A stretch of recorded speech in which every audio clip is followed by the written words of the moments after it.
Hello there. I'm Trevor, and in this episode of Somewhere in the Middle, we're going to review Universal's new movie, The Wolfman, directed by Leigh Whannell. Let's go.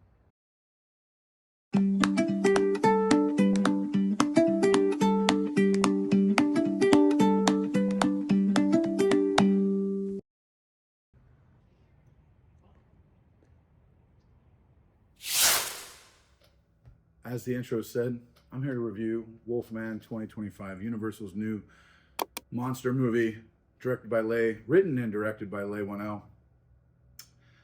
Let's just get right out of the gate on this movie. It's a mixed bag. I am not head over heels about it, but there are a lot of things that I want to point out. There are some pros and cons that I want to talk about with Leigh Whannell's Wolfman. Let's start off with the pros. No, actually, let's flip that. Let's start off with the cons. Right out of the gate, I want to say the biggest problem with this movie is family. The movie is about a father, a wife, and their daughter trying to survive this event. I'm going to try to be as spoiler-free as I can in this review. Anyways, family. This does not feel like a family. And there are some emotional stakes that happen as it is a family that just fall flat because they don't really feel like a family. For one, the husband and wife, there's something unsaid about them, why they're not necessarily happy. We don't know why. We don't get that backstory. And I'm glad it's not there, to be honest, because the movie would be longer. On a positive side, and I'm not going to get into the pros too much, I think the movie moves nice and quick. It's a short, sweet flick.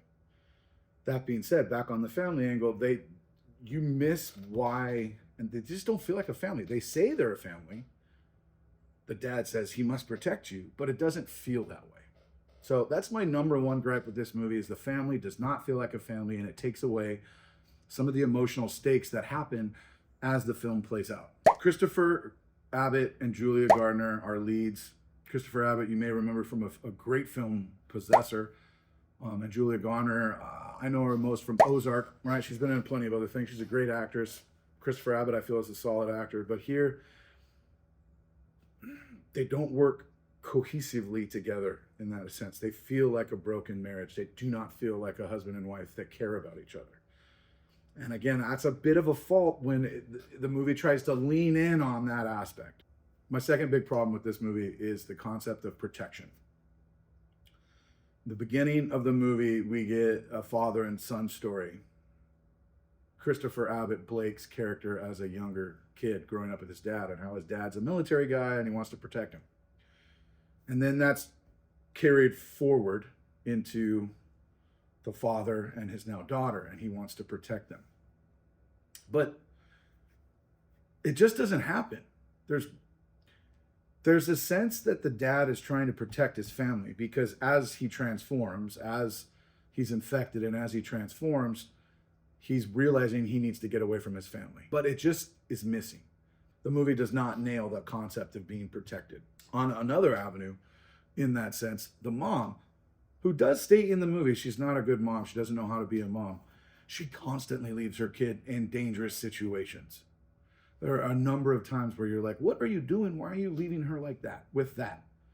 So again, protection was another big knock for me in this film. A third thing and this ties into the last two, is the stakes. The stakes don't feel all that heavy to me.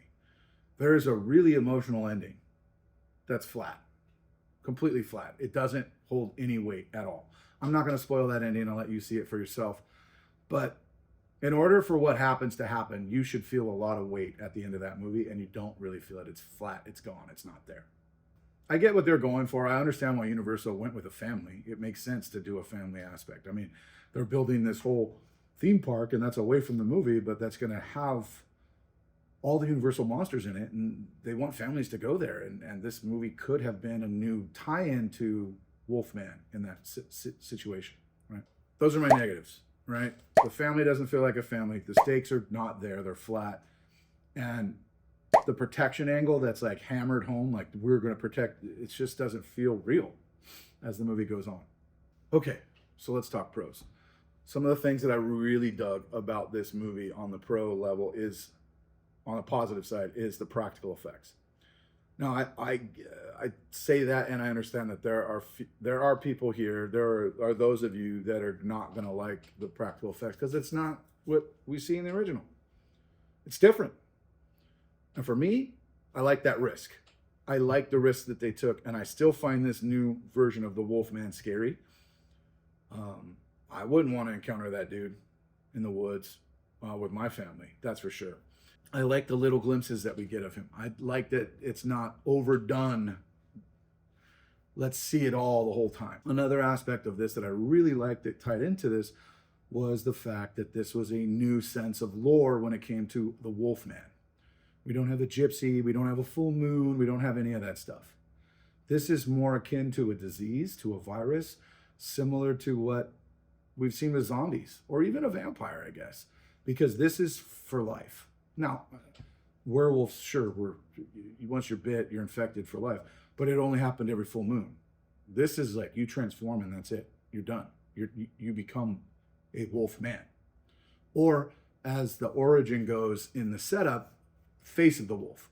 They do an interesting bit of trying to make this a little indigenous. It's set in Oregon, even though it's filmed in New Zealand, but it's set in Oregon, and they use sort of an indigenous idea from up there. How real is that indigenous belief? I don't know. They don't go into it. I'm glad they don't. I'm glad that there's not some like elder tribesman or woman that tells you the story of the face of the wolf. They didn't need all that. This is leaning into the next thing that I really like about this movie. The movie focuses on chills and thrills. It's not trying to tell you a bunch of backstory. It's not trying to tell you all this other stuff. It's almost a ride. Now, what's different about that, and this is also something I really like, it leans into body horror. There's some gross stuff in it. It felt akin to me as a kid that grew up in the 80s. It felt like David Cronenberg's The Fly. And I know Leigh Whannell has referenced this in interviews. So it's cool to know that like what I was seeing and thinking and feeling as I watched the movie, like Leigh Whannell grew up and wanted the same thing. He wanted a body horror. He wanted to see the teeth fall out, the fingers change, the construction, the jaw movement. And again, the transformation of the wolf in this movie is different than what people may be used to. And there's room for people to be upset at it or frustrated because it's not what they wanted. And I get that.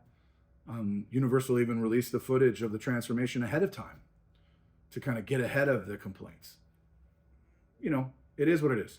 Another big aspect of the wolf that I really liked, I loved wolf vision. I loved that you saw it in a different light. You could see the moon and all that stuff was different. It was more animalistic.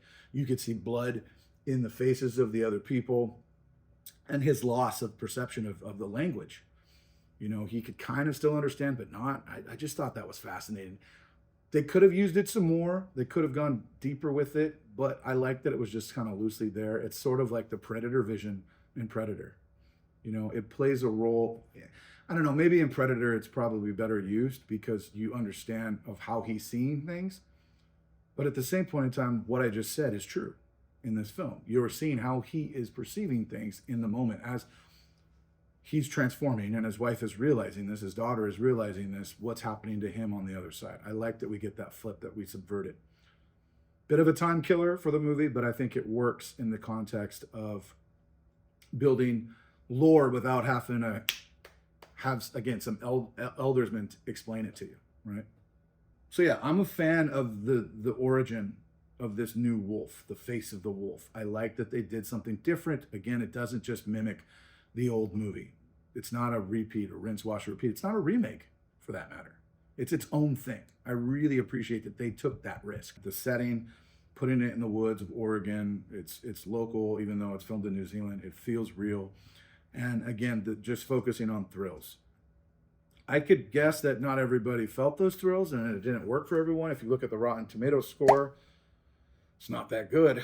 How much of that is people that wanted, you know, the original, or wanted something like that, or wanted it to be as epic as what that was, which I don't know, that's a lot to put on somebody's shoulders of like, you need to make this thing.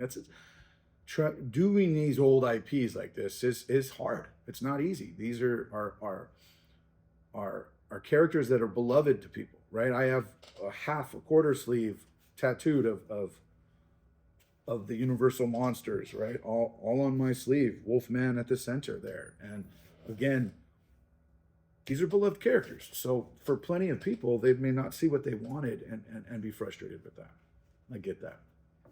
Something to talk about here is comparing it to the original, right? Again, Universal horror monsters are a thing. They're iconic.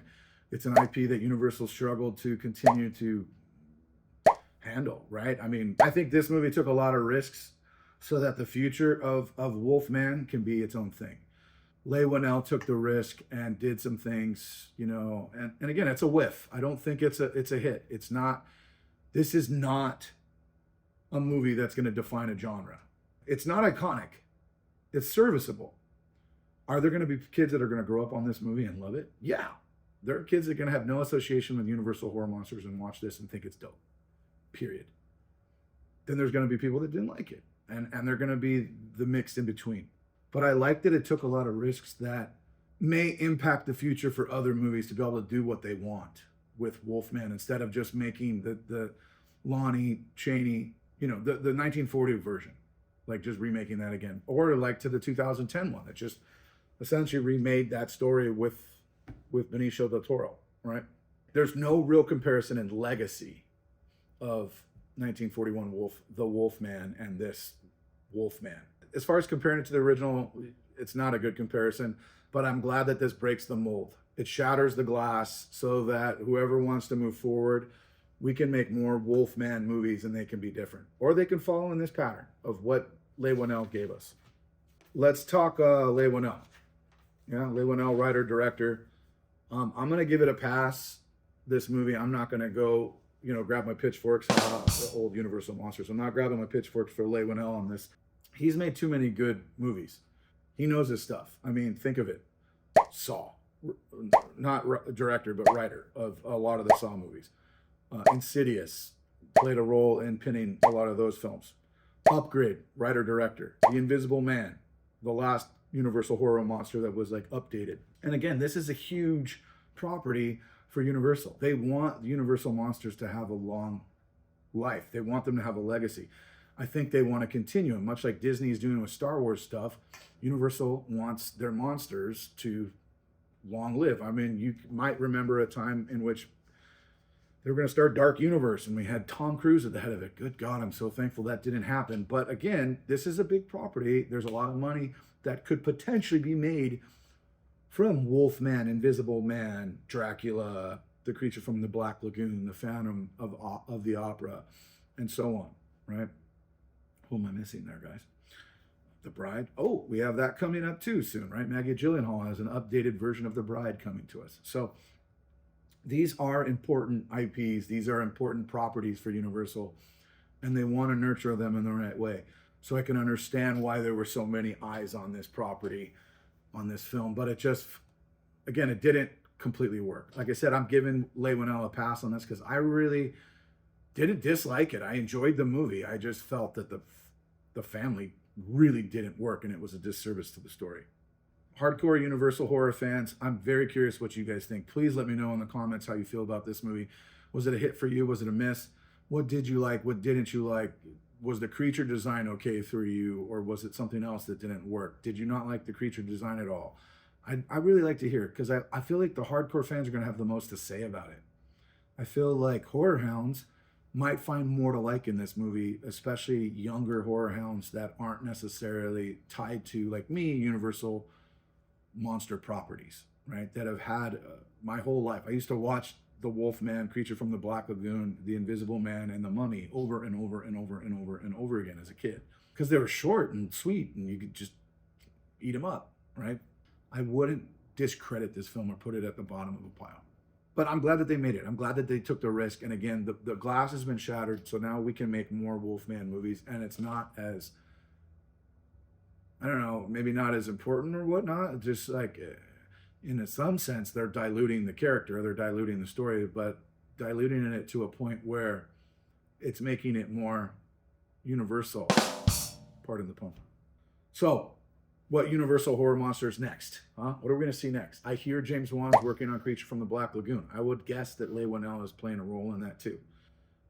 I know that Maggie Gyllenhaal is working on The Bride. The horror hounds have already come out about this one because the Christian Bale is playing Frankenstein, or not Dr. Frankenstein, but the monster. And it looks, it's a little modern. It looks like a Vogue cover photo shoot. A lot of people started bringing up the Suicide Squad and Jared Leto's Joker when they saw the first image of Christian Bale as the new monster. So, and the bride looks different. She's in color. She has yellow hair. Doesn't have the streak. So, you know, that's coming, and I'm sure there will be more questions about that. So thanks for watching this episode. I hope you enjoyed the review. Tell me how you feel about Wolfman 2025 in the comments below. I'd love to hear your feedback, your input, and we'll see you on the next episode. Auf Wiedersehen.